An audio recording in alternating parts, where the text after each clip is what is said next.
Você que está nos visitando nessa manhã, seja muito bem-vindo, tanto presencial quanto de forma virtual. Nós estamos durante o ano de 2021 estudando o livro de Apocalipse de forma expositiva. E hoje nós vamos continuar os nossos estudos em Apocalipse, olhando hoje para o capítulo 11, versos 1 e 2. A nossa unidade de reflexão dessa manhã será Apocalipse, capítulo 11, versos 1 e 2.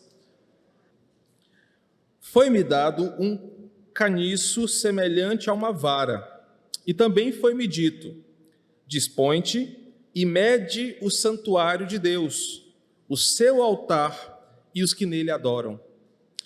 Mas deixa de parte o átrio exterior do santuário e não o meças, porque foi ele dado aos gentios. Estes, por 42 meses, calcarão aos pés a cidade santa. Essa unidade ela é uma continuação daquilo que aprendemos na semana passada sobre o capítulo 10. Para reforçar a sua memória e fazer você lembrar o que nós estudamos, no capítulo 10, João faz um intervalo entre a sexta e a sétima trombeta. E eu expliquei para você que isso é um padrão que João utiliza na revelação do Apocalipse. Antes de trazer o desfecho, João costuma fazer um paralelo do que está acontecendo entre os finais. Aqui no capítulo 10, enquanto os ímpios estão sofrendo os impiedosos açoites da quinta e da sexta trombeta, quando a águia anunciou no capítulo 8 que viriam os três grandes ais, as três grandes tormentas para os ímpios, João dá uma pausa e vai contar como está a igreja nesse momento. Ele já fez isso lá atrás, quando os selos foram abertos, e agora faz de novo quando as trombetas são tocadas. E o que acontece no capítulo 10? João tem uma visão, onde ele vê nesta visão um anjo que tem um livrinho em sua mão e que João é convidado a tomar e comer esse livro e saber o que lá está escrito. Nós aprendemos que este livro traz a mensagem do Evangelho e que João se beneficia tomando posse deste livro, amando do Senhor que o ordena pegar este livro e comê-lo, simbolizando duas coisas. Primeiro, obrigado, Magacinha. Obrigado. Primeiro, simbolizando a sua autoridade profética. João se alimenta da palavra, que ele diz ser doce ao paladar e, por vezes, amarga em seu estômago, dando a ele a autoridade de falar a doce palavra, mesmo que, por vezes, em algumas pessoas, esse doce remédio ao paladar traga um desconforto interior. E a outra coisa que isso simboliza no capítulo 10 é que o livro dado, tomado, comido, representa o que a igreja fará até o fim. Nós terminamos o capítulo 10 entendendo que a visão de João se refere ao que a igreja fará até o fim. Ela deverá se apropriar da palavra, comer a palavra e pregar esta palavra, como diz o versículo 11 do capítulo 10. Temos que pregar, profetizar a respeito de povos, nações, línguas e reis, o teor desta mensagem. O capítulo 11, então, é uma continuidade, porque após tomar e comer o livro, conhecer o teor da mensagem, a partir do versículo 3, duas testemunhas vão surgir e essas testemunhas vão proclamar o que João comeu. E elas vão sofrer porque pregam essa palavra, haverá oposição, haverá guerra, haverá perseguição e morte a essas testemunhas. Entretanto, a morte dessas testemunhas, ou mártires, como tem algumas Bíblias, não simbolizará o fracasso, mas a ressurreição dessas testemunhas, no final do capítulo 11, no verso 14, mostrará que essa mensagem traz vida, mesmo para aquele que morre por ela. Então, quando nós olhamos essa unidade, capítulo 10, até o capítulo 11, verso 14, esse intervalo entre as duas trombetas, João está a mensagem: o que a igreja deve fazer enquanto se aproxima o fim. Como a igreja deve se comportar enquanto Deus caminha a história para o seu grande desfecho. O capítulo 10 e o capítulo 11 de Apocalipse até o verso 14 têm uma única intenção: dizer para os crentes, entre a ressurreição de Cristo e o seu final, o que eles devem fazer. Aprendemos que o mundo está tendo as trombetas sendo tocadas, os selos sendo abertos, o fim está chegando, e como nós devemos nos comportar? Nós devemos clamar, como no capítulo 6, para que Deus traga a sua justiça, e Deus responde. Então, o que nós faremos agora, enquanto o fim se aproxima? Ficaremos com medo? Ficaremos incertos? Entregaremos as armas para que o império das trevas vença a igreja? Essa é a mensagem do capítulo 11, verso 1 e 2. Eu preciso dizer que o capítulo 11 talvez seja um dos capítulos mais difíceis de Apocalipse. Tanto é que 5 grandes possibilidades de interpretação aqui surgiram ao longo de mais de tantos séculos de igreja. Muitos tentaram dar muitas explicações para esse capítulo. Primeiro, quem são essas testemunhas? Uns dizem que é Israel e a igreja. Outros dizem que são as 2 igrejas que se levantam ao longo da história, a igreja do Ocidente e a igreja do Oriente. Existe muita possibilidade de interpretação. Mas nós vamos olhar hoje para os versos 1 e 2 e aplicá-lo conforme está escrito aqui. Pois aprendemos que o livro de Apocalipse não é um livro misterioso a ponto de ser incompreensível. Aprendemos que o livro de Apocalipse não é um livro futurista, de coisas que vão acontecer só num futuro distante. Aprendemos aqui a chamada hermenêutica histórica, idealista, redentiva, que ensina o seguinte: o livro de Apocalipse é útil para nós em todo o tempo. Então há uma mensagem passada por João que se refere a nós hoje, entre esse intervalo da ressurreição e a volta de Jesus.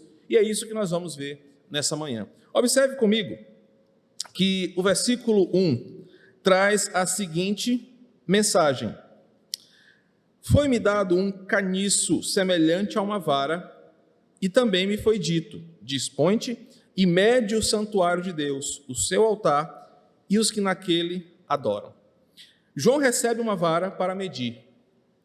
A medição no Antigo Testamento tinha algumas intenções, e a primeira delas era delimitar domínio. Era saber exatamente o tamanho, a distância daquilo que pertencia a alguém, para que ficasse nítido e claro até onde se estabelecia o poder, o governo e o reino. Então, o capítulo 11 começa com João recebendo de um ser que nós não sabemos quem deu a ele não deixa isso claro, um caniço, um pedaço de bambu de tamanho específico, já padronizado pelas normas da ABNT daquela época, para que ele fizesse uma medição. E essa medição é específica: você vai medir o santuário de Deus. Quando paramos para pensar o que isso significa, essa medição indica para João o seguinte: João, você vai medir até onde chega a presença de Deus naquilo que é dele, o seu santuário. Quando nós estudamos a Bíblia de forma mais profunda, no sentido de mais dedicada, nós percebemos que Deus tem padrões de se revelar. Nós aprendemos, por exemplo, que Deus ele tem uma forma, uma apresentação trinitária ao longo da Escritura. Vou dar um exemplo para você. Deus cria o mundo, Deus cria um jardim e Deus coloca o Éden no jardim, 3 passos. Deus cria o tabernáculo com 3 seções: o átrio, o lugar santo e o santo dos santos. O templo do Senhor é criado também em 3 perspectivas. A arca fora construída em 3 pavimentos. Deus tem um padrão na Escritura de revelar-se pelo seu mistério e a sua grandeza. E exatamente nessa ideia de confirmar quem Ele é, Ele vai dizer o seguinte: eu quero apresentar para o mundo até onde eu vou com a minha presença e o meu poder. Nós já aprendemos que Deus é Senhor sobre tudo e Ele governa em todo o ambiente. Todo centímetro quadrado que possa existir de criação, lá o Senhor está. Entretanto, dentro desse mundo, Deus tem a sua igreja, o seu povo. E dentro desse povo ele tem o seu santuário. E essa é a perspectiva que João está vendo aqui. Deus está querendo deixar claro para João e para a igreja o seguinte: você vai medir, você vai ver até onde eu chego, para que você veja a minha glória, para que você entenda a minha presença, mas para que você entenda que tudo é meu. No final de tudo, de Apocalipse, eu vou dar um spoiler, nós vamos perceber que o santuário aqui é o tamanho de toda a terra. O santuário de Deus aqui em Apocalipse 11 é do tamanho de toda a terra, no capítulo 21. E quando ele fala, ficarão de fora, porque aqueles que não se enquadram ao projeto bíblico de redenção, não viverão nas paredes de fora desse santuário aqui na terra. Durante a história da igreja, algumas heresias surgiram da seguinte forma: primeiro descerá do céu uma cidade nova.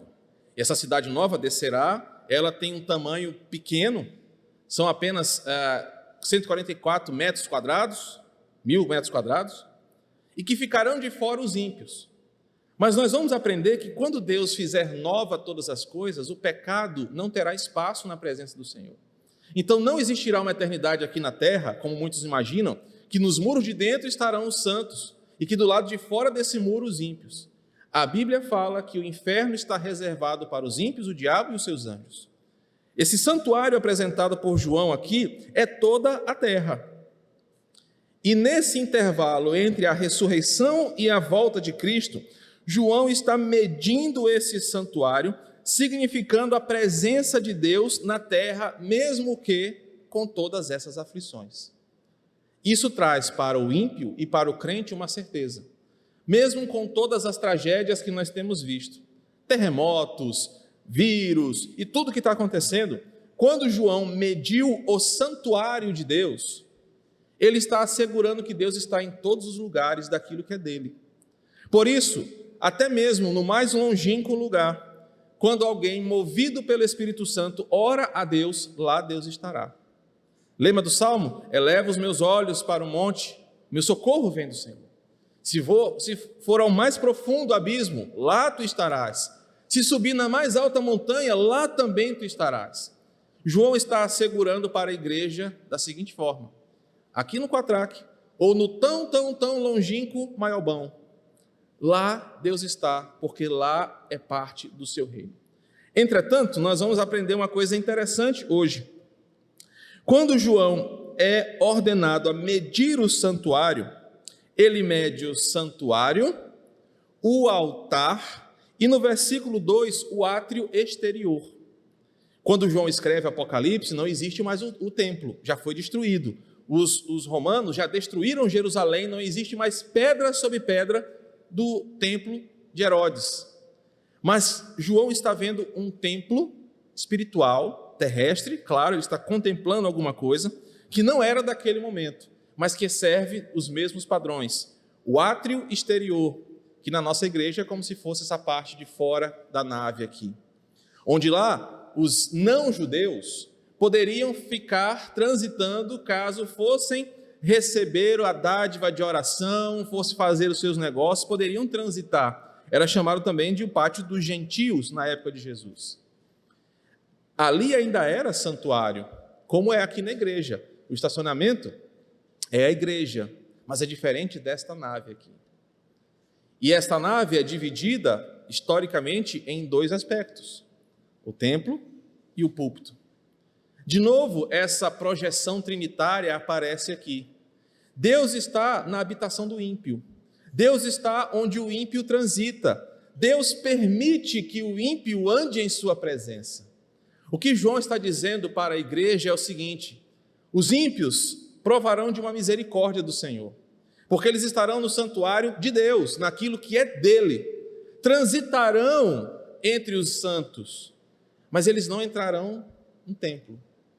Eles não entrarão, no versículo 1, no altar, e muito menos adorarão. Isso traz para o ímpio uma alegria e um peso. Uma alegria em saber que até mesmo o ímpio, quando alcançado pelo Espírito Santo, pode ter o seu coração convertido. Isso dá ao ímpio uma esperança embora o seu coração não tenha esperança, pois a insensatez, de acordo com o Salmo 14, tomou o seu entendimento, de que o mais ímpio dos homens pode ser ouvido por Deus se assim o Espírito Santo agir sobre ele. Não existe coração duro o suficiente. Não existe mente cauterizada o suficiente para que Deus não possa alcançá-lo. É por isso que nós temos salmos que dizem que o Senhor está sobre toda a terra. Ele é o rei de toda a terra. O salmo que nós cantamos, batei palmas todos os povos. Isso demonstra a graça de Deus no mundo caído. O ímpio que está do lado de fora do templo pode ter a sua voz ouvida pelo Senhor se ele clamar, movido pelo Espírito Santo. O problema é que o ímpio, por si só, não fará isso. Mas o versículo 1 diz: João, meça o santuário. Meça na intenção de mostrar o meu domínio, o que é meu, o que pertence a mim e aonde eu estou. Eu estou no meu santuário. O meu santuário de Apocalipse está sendo revelado. Será toda a terra no final. Mede o altar, o santuário, mede o altar e os que nele adoram. Ao ordenar que João medisse o santuário, Deus está estabelecendo limites muito claros também. E agora aqui a coisa fica interessante. O ímpio pode transitar. Ele pode entrar no átrio exterior. Lhe era permitido isso desde o Antigo Testamento. Mas a vida profana não podia entrar no santuário. Mas o pecado não podia habitar dentro do templo. Quando Deus manda João medir o santuário, Deus também está dizendo o seguinte: eu estou esquadrinhando o que é meu, estabelecendo níveis bem claros, distintos, para que as coisas não se misturem. O ímpio pode transitar aonde lhe é permitido, mas dentro do meu santuário, o ímpio não pode entrar. O pecado não pode habitar, porque no santuário eu estou. E quando a coisa se aproxima para esse terceiro nível, que no tabernáculo e no templo era um lugar chamado de Santo dos Santos, aí a coisa ainda fica mais severa. Então João está sendo levado a medir e estabelecer limites, colocando ali os marcos que nos levam a um compromisso de santidade com Deus. O versículo 1 também nos mostra que o altar, referindo-se aqui, era o lugar onde Deus recebia a adoração. Nesse lugar o ímpio não podia entrar. Por isso vai nos levar nessa manhã, irmãos, a perceber a seriedade do que João está dizendo para a igreja. Durante o tempo em que Jesus foi morto, ressuscitado e voltará, os sinais do fim estão acontecendo. A pausa entre a sexta e a sétima trombeta dizem o que a igreja deve fazer. No capítulo 10, nós aprendemos que a igreja deve pregar a mensagem do livro. No capítulo 11, nós estamos aprendendo que a igreja não pode se misturar, não pode permitir que esses limites sejam atravessados, não pode deixar que as paredes caiam e que o ímpio e o mundo e a carne se misturem com as coisas santas e profanem o que é do Senhor. Além de pregar, capítulo 10, a igreja deve preservar a sua pureza no capítulo 11. Então a mensagem do capítulo 11 para nós, quando João é levado a medir o templo, o santuário, é lembrando a igreja de que a nossa postura deve ser essa muito clara ao longo dos tempos. Nós não devemos deixar o mundo entrar na igreja. E percebam como essa mensagem ela é atual. No desejo de fazer a igreja crescer, no desejo de alargar as fronteiras, no desejo de estabelecer ministérios, desde a década de 90, influenciados pela teologia norte-americana, a igreja tem negociado com o mundo o seu crescimento. Vale tudo hoje em dia para que números no caixa da igreja cresçam. Vale tudo para que igrejas abram filiais, na ideia falsa e mentirosa de que estão pregando o evangelho. O mundo evangélico hoje vive o que foi alertado por João no capítulo 11. A igreja não é autorizada a alargar as tendas que o Senhor já mediu e já delimitou. A igreja não pode derrubar as paredes que o Senhor colocou, mas no desejo de crescer, com uma desculpa de evangelização, está valendo tudo. Está valendo inclusive deixar a Bíblia de lado, está valendo de tudo, inclusive abandonar práticas, esquecer a tradição, abandonar a história do dogma, abandonar a própria pregação do Evangelho, no desejo de fazer o nosso nome grande. A igreja de hoje é a Babel do livro de Gênesis. Os pastores, os líderes, as denominações querem fazer o seu nome grande, querem construir altares grandes que cheguem até o céu. Queremos ter canais de televisão, queremos ter horário nobre na TV, queremos mostrar que somos bem-sucedidos, queremos ter patrimônios enormes e dizer que é da igreja do Senhor. Mas do mesmo jeito que o coração de Babel era um coração idólatra, humanista, impiedoso, a igreja contemporânea segue esses mesmos passos. Nós nos envolvemos com política da forma errada, nos envolvemos com a cultura da maneira errada, nós permitimos que as coisas do mundo sufoquem a verdade do Evangelho na desculpa de fazer pessoas conhecerem a Cristo. O ponto é que a igreja hoje não conhece Cristo, não conhece a palavra e não conhece a sua missão. Então, Apocalipse capítulo 11 começa com essa clareza do desafio que a igreja tem. Deus mandou João medir o santuário para que ficasse muito claro os limites da sua presença em adoração. Como eu disse, essa perspectiva trinitária revelada ao longo da Escritura mostra que Deus é o Senhor de toda a terra, mas Ele não é adorado em toda a terra por causa do pecado. Deus corta esse primeiro nível colocando o povo da aliança. Dentro de toda a terra, o primeiro nível, o segundo nível é só o povo da aliança que adora ao Senhor. Dentro desse segundo nível está o santuário de Deus, aqueles que adoram ao Senhor. Mas ainda existe um terceiro nível, aqueles que estão, de fato, como o próprio Evangelho nos mostra, distintos da multidão, aqueles que são do Senhor de verdade, aqueles que adoram no altar, são simbolizados pelo sumo sacerdote, que ele podia entrar na presença de Deus. Se você lembra da história do Antigo Testamento, apenas o sumo sacerdote entrava na presença de Deus.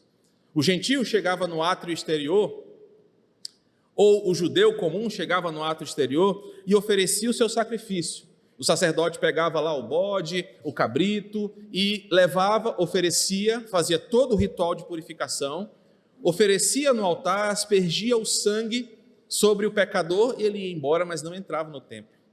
No segundo nível do templo existia a mesa, existia o incensário, somente os sacerdotes mantinham aquele lugar funcionando, mas existia um lugar, chamado de o Santíssimo Lugar, protegido por cortinas grossas, densas, fechado, pequeno, onde lá havia apenas a Arca da Aliança, o lugar que o homem nenhum entrava.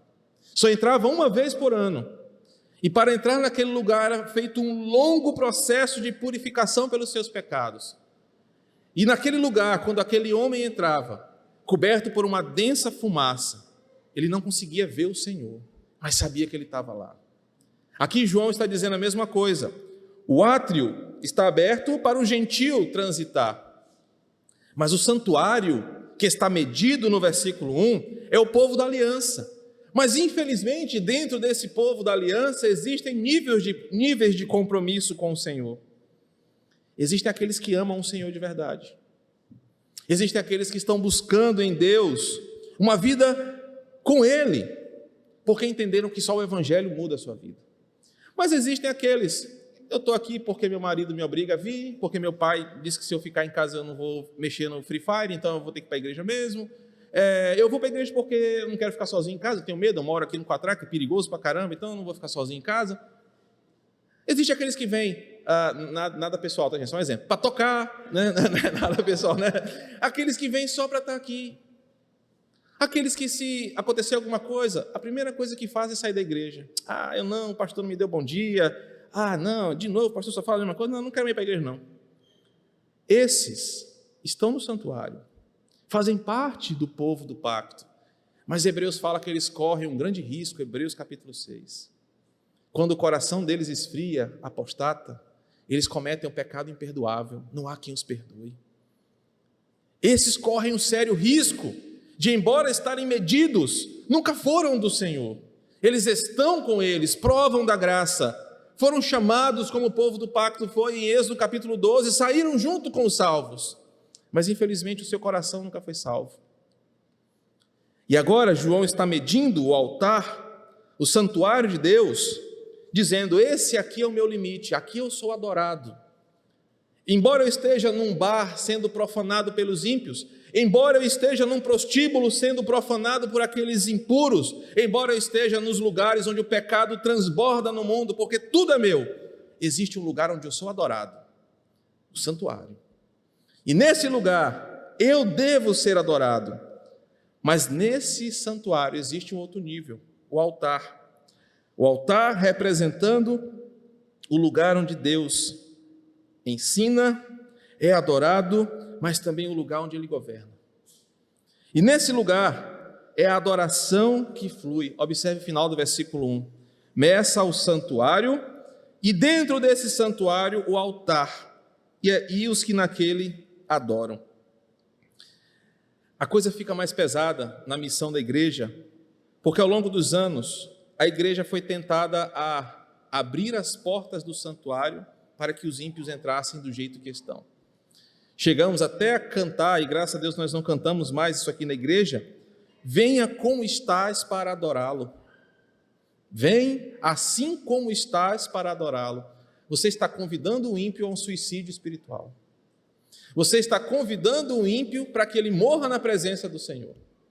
Porque ninguém pode chegar, basta você ler Êxodo 33 e entender o que eu estou dizendo, com os seus pecados, na presença de Deus, sem ter sido lavado pelo sangue regenerador de Jesus Cristo e ficar vivo. O que a igreja infelizmente tem feito é aceitado pessoas numa possível teologia da inclusão social e não confrontá-las com o evangelho, não cobrar delas uma mudança que não é a denominação, não é o pastor, mas é a Escritura que obriga a cada um deles a abandonar a sua antiga vida. E perceba como a coisa é séria. Se hoje você é confrontado pelos seus pecados, poucos são aqueles que falam assim: Senhor, obrigado, porque a minha vida está sendo confrontada pela palavra. A gente já pensa logo: esse pastor está me dando alguma indireta, esse miserável está querendo falar alguma coisa para mim, não tem coragem. Eu não vou fazer isso ou aquilo. Nós não aceitamos mais porque fomos educados historicamente a não deixar que nada nos afronte.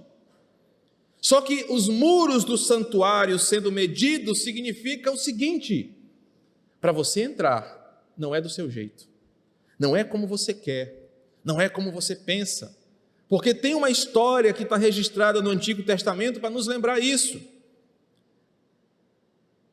Eu estou falando que a vacina está me fazendo esquecer as coisas, né? O Sá, acho que o nome dele era esse, teve uma boa intenção de não deixar a arca cair no chão. É o Sá, Black? Tu que está mais novo que eu? Não é? Aí perguntei para Black, aí agora a arca estava sendo transportada entre duas cidades nas carroças de boi. Eu lembro da história, mas não lembro do nome do santo.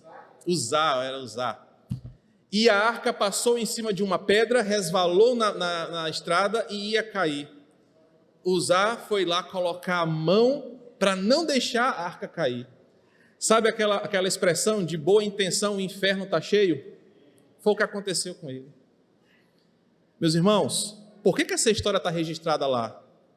Para nos deixar claro uma coisa: Deus jamais vai aceitar que a sua palavra, que a sua ordem, que o seu valor, o seu princípio seja quebrado, o mínimo que seja. Deus não faz exceções à regra que Ele estabeleceu. Isso por quê? Porque a sua palavra é boa, perfeita. Significa que não carece de exceções ou de mudanças. Por isso, Deus não vai salvar você. Não, Senhor, mas é só eu. Ou, Senhor, é só meu marido. Ele não irá mudar o que Ele estabeleceu. Esta história está registrada no Antigo Testamento para nos lembrar o seguinte: Deus falou que não habita em meio ao pecado. Deus falou que não receberia no seu altar o homem impiedoso, e ele continua do mesmo jeito.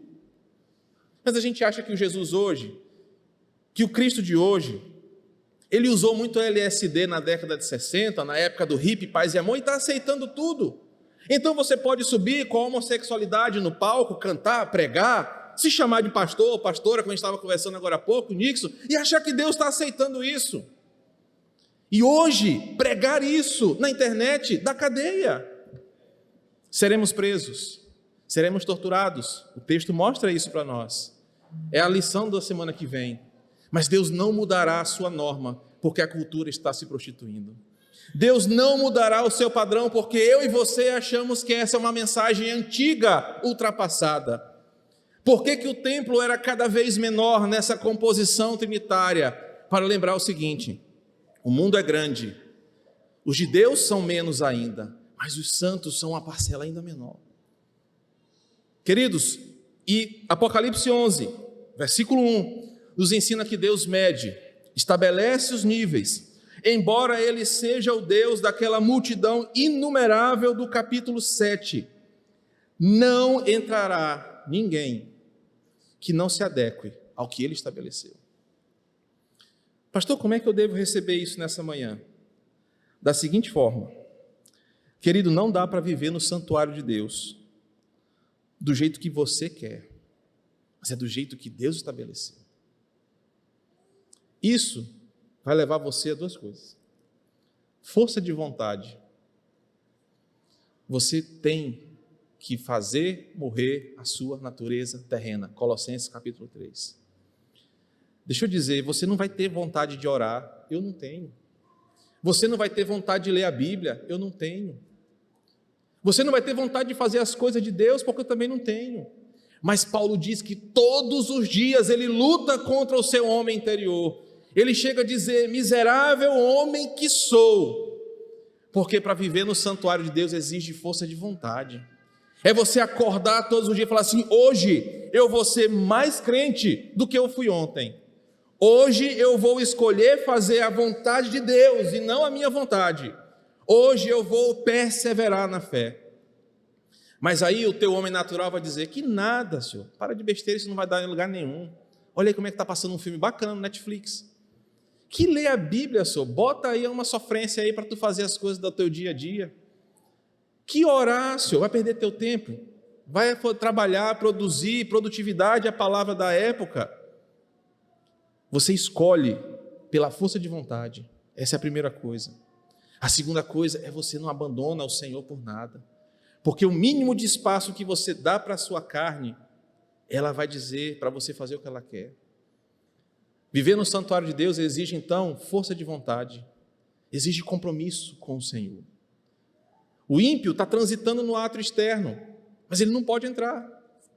E se você foi agraciado por Deus para estar dentro do santuário, não foi você que fez por onde, foi o Senhor que teve misericórdia de você e falou: você habitará no meu santuário, você terá acesso à minha palavra, você terá acesso ao meu ensinamento, você poderá orar, louvar, você habitará comigo para sempre. Isso é um privilégio. Só que a gente pensa o seguinte: não, é só mais uma coisa, é só mais um domingo, é só mais uma pregação. A gente vem no automatismo para a igreja. Qual foi a última vez que eu vou falar para você porque eu fiz isso recentemente, chorou, agradecendo a Deus por estar vivo, por ser salvo? Qual foi a última vez que você abriu sua palavra e mesmo sem vontade você leu, você aprendeu alguma coisa e disse: Senhor, obrigado, porque o ímpio, nós lemos isso no Salmo, não entende essas coisas, mas o Senhor me deu essa oportunidade. Irmãos, nos falta amar a Deus de verdade. O nosso tempo, a igreja abaixou as barreiras e não se sabe mais o que é crente e o que é ímpio. Os limites foram abandonados. Antigamente, um crente pecar era um escândalo para a sociedade. Hoje, um crente pecar é mais comum do que o ímpio pecar. Tem gente que fala que ser crente é sinônimo de safadeza. Por quê? Esquecemos que Deus mediu o santuário. Deus fez divisões. Primeiro nível, o povo do pacto. O segundo nível, o altar. Aqueles que estão na presença do Senhor. Então não dá para você viver no altar, a primeira coisa, vivendo a vida do seu jeito. Mas também dá para viver no altar se você fizer o que Cristo manda você fazer. Pastor, o que ele manda fazer? É tanta coisa, todo domingo o senhor prega a mesma coisa. Ele fala duas coisas: vigia e ora. Mateus capítulo 26. Só isso. Vigia. Percebe quando a carne quer te fazer pecar. Fica atento às investidas do maligno. Vigia. Não faz o que tua carne quer, porque ela vai te levar para o fundo. E ora, porque na oração que você chega perto de Deus, é simples. É simples. Ser crente não é difícil. Ser crente não é impossível. Ser crente não é chato. Não é pesado. Basta força de vontade. Basta compromisso. Basta desejar. Você estará no templo, no altar. E nessa perspectiva, esse versículo 1 nos mostra que os que estão dentro do templo, em santidade, adoram ao Senhor. E aqui vem um outro ponto pesado. E quando eu preparei esse texto, doeu mais em mim do que vai doer em você. Para entrar no altar, para subir ao altar, era exigido que o sacerdote fizesse um compromisso de santidade. Ele andava com uma tiara e uma traca, né? Antigamente chamava traca, mudou o nome, né? É uma tiara de ouro. E na sua cabeça estava escrito santidade ao Senhor. Todos os que ministravam no altar andavam com isso. Para duas coisas: eles serem distintos do povo. O leigo não fazia esse voto de uma santidade a esse nível com o Senhor. Porque o leigo precisava do sacerdote para purificá-lo pelo ritual da purificação. Mas o sacerdote entrava no templo, no altar e no santuário. Ele precisava ser mais santo que os outros. Irmãos, e como isso doeu na minha alma, foi nessa ocasião que eu parei e fiquei horas, minutos, na verdade. E não tem um dia nesses 10 anos de ministério pastoral, não existe um dia, não sei se isso acontece com Black, mas Black é mais santo que eu não pense em abandonar o ministério pastoral. Todos os dias eu penso nisso. Por causa da grandeza do ministério e por causa da minha incompetência pessoal. E quando eu li esse texto, eu falei, Deus, é uma exigência muito grande. Ser santo ao Senhor é uma tarefa muito grande. Só que hoje, para me aliviar, todos nós somos chamados ao ministério, somos santos ao Senhor. Na teologia, é o sacerdócio universal de todos os crentes. Ou seja, não tem diferença entre mim, que sou bonito e jovem, e Alain.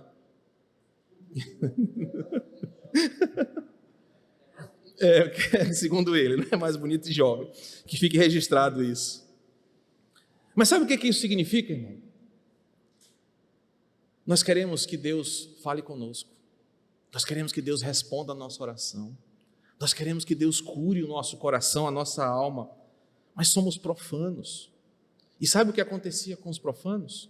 Tem outra história registrada no Antigo Testamento de 3 filhos de um sacerdote. E o texto é engraçado. Falava que o altar estava cheio de carne. Imagina assim uma grande grelha, com bastante carne em cima, e tinha carne com mais gordura, carne com menos gordura. Então imagina, era o lombo, era picanha, era fraldinha, tudo ali, mas era oferta ao Senhor. E o texto fala que esses sem vergonha vinham com um espeto bem grande, era um garfo grande, e eles fincavam nas melhores carnes e ia para a casa deles comer, sendo que aquela carne era para o Senhor.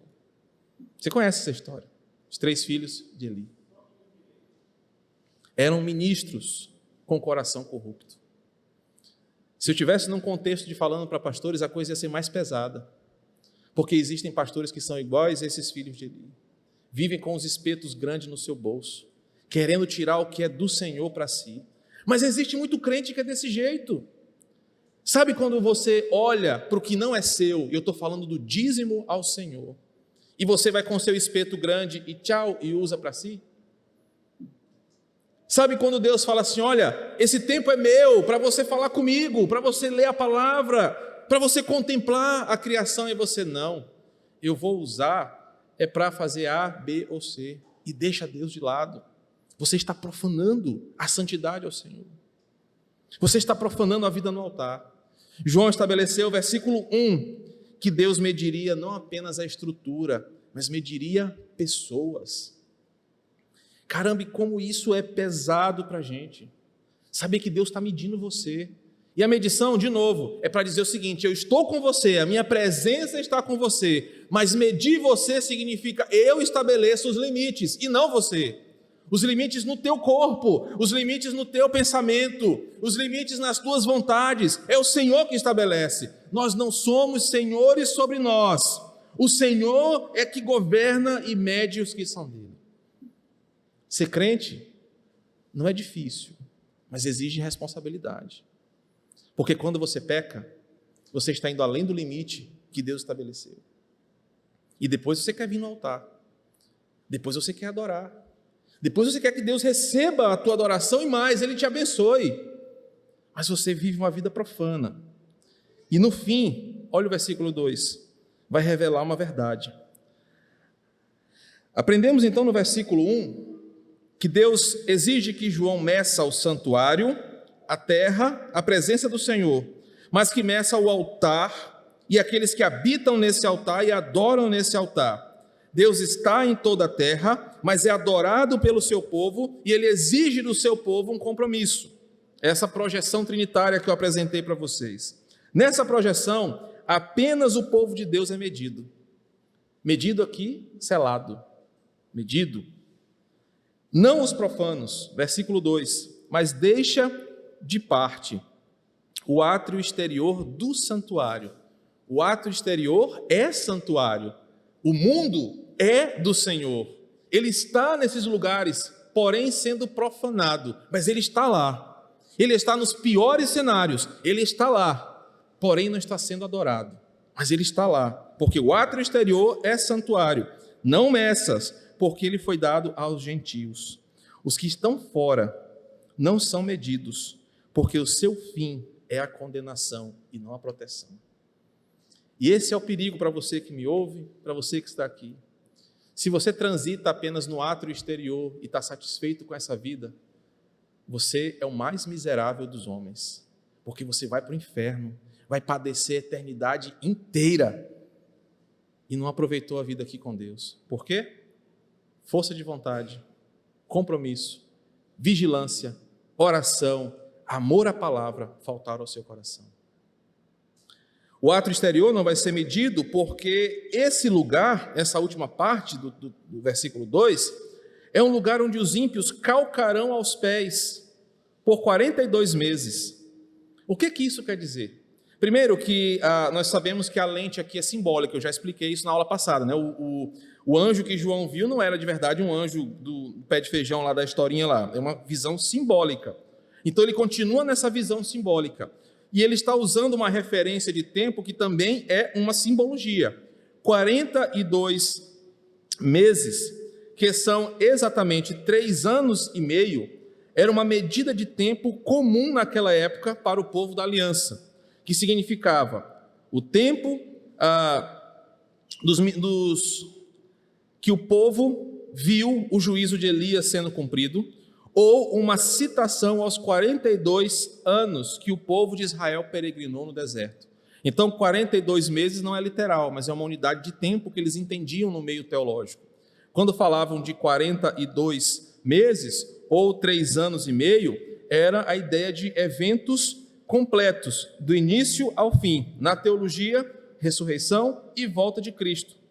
Essa menção de o ímpio calcar os pés 42 meses significa uma coisa interessante para nós. Sempre haverá ímpio na igreja.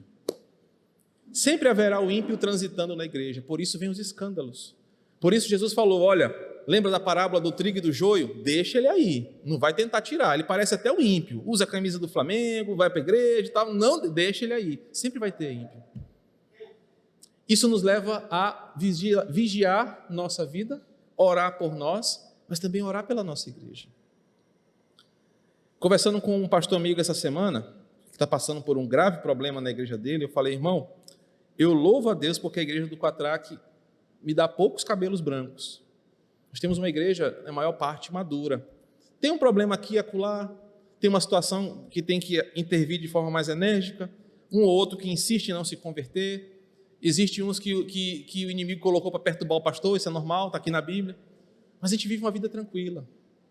A gente não pode esquecer, sempre haverá o ímpio no meio da igreja. Está aqui o versículo 2. Ele sempre vai transitar na cidade santa. A cidade santa aqui é uma alusão simbólica ao povo da aliança, Jerusalém. Isso nos leva a orar pelo nosso irmão, olhar para o irmão Davi, será que tu é ímpio? Eu vou orar por ti, cara. E os frutos do meu irmão mostram que ele é um salvo em Cristo Jesus. É assim que a igreja cresce, quando a gente se relaciona e vai percebendo que o ímpio deve ser alvo do evangelho.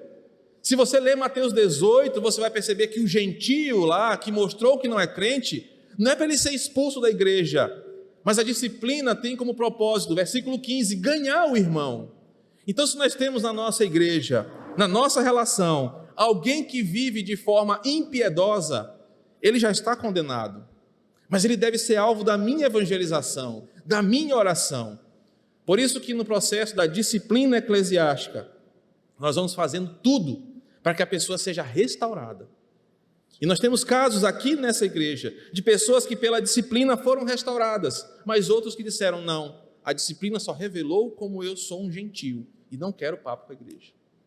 O versículo 2 fala que Deus deixa de parte o ato exterior, porque ele foi dado aos gentios.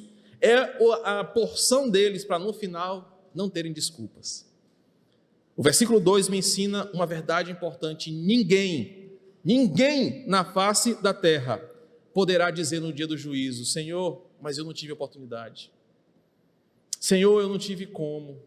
Senhor, o Senhor foi injusto comigo. Olha o versículo 2, Deus deu o que é dele para o ímpio transitar. O ímpio vê. Meus irmãos, as pessoas veem como Cristo muda a nossa vida.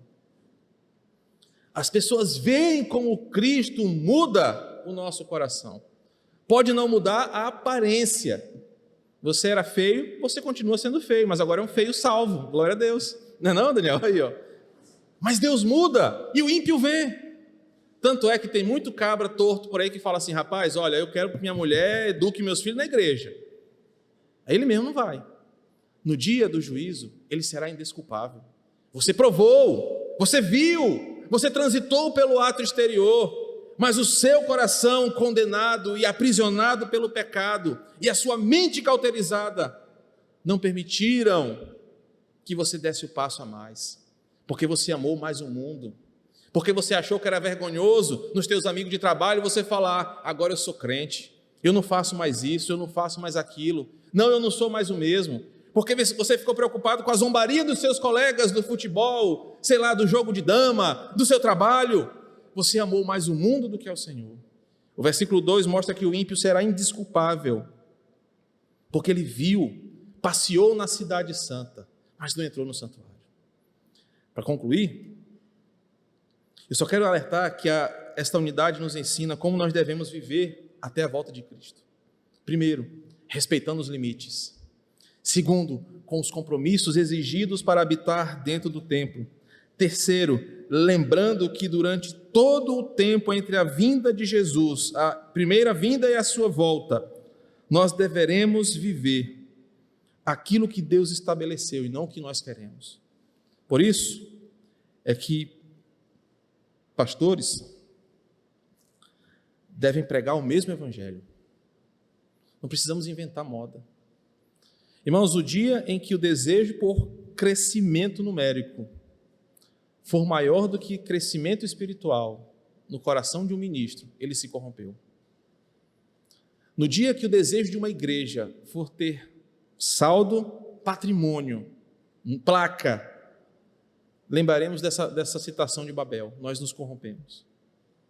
Nós devemos buscar ser aqueles que, mesmo poucos, somos íntimos do Senhor. Ele é que acrescenta quem vai ser salvo.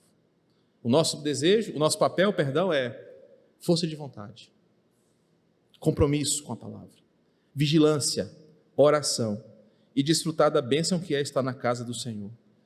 A semana que vem nós vamos sair desse cenário e voltar para a realidade.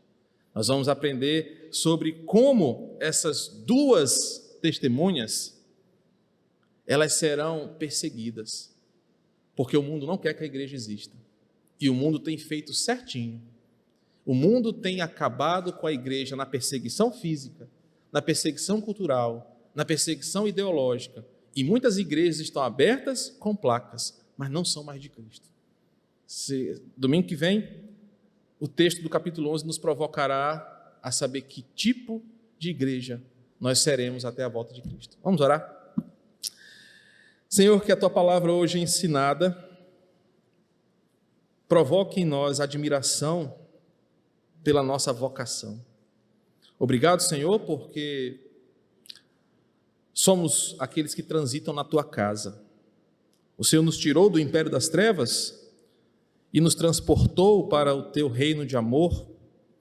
E dentro dessa condição, o Senhor nos chama de teus filhos, santos, lavados, redimidos pelo sangue de Jesus.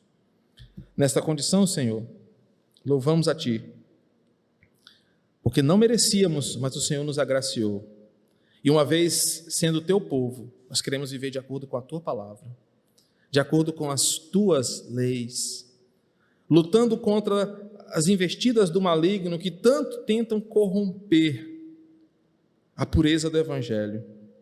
Senhor, nos livra do mal, nos livra do maligno, como aprendemos semana passada, mas nos leva para perto do Senhor cada vez mais, para vivermos como o Senhor quer. É um desafio muito grande, Senhor, pois a cada dia as tentações investidas malignas são maiores, mas sempre lembramos, maior é o que está em nós do que o que está no mundo. Nos toma em teus braços, nos sustenta para que possamos viver dentro daquilo que o Senhor estabeleceu para nós. Nos livra, Senhor, de todo desejo de corromper a Tua palavra, de corromper o nosso coração, de corromper a nossa santidade, mas nos faz cada vez mais dignos no Senhor, ousados e intrépidos de estarmos no Teu altar, orando, falando com o Senhor. Nos abençoa nessa tarefa. É difícil, mas com o Senhor nós conseguiremos. Assim oramos em nome de Jesus. Amém.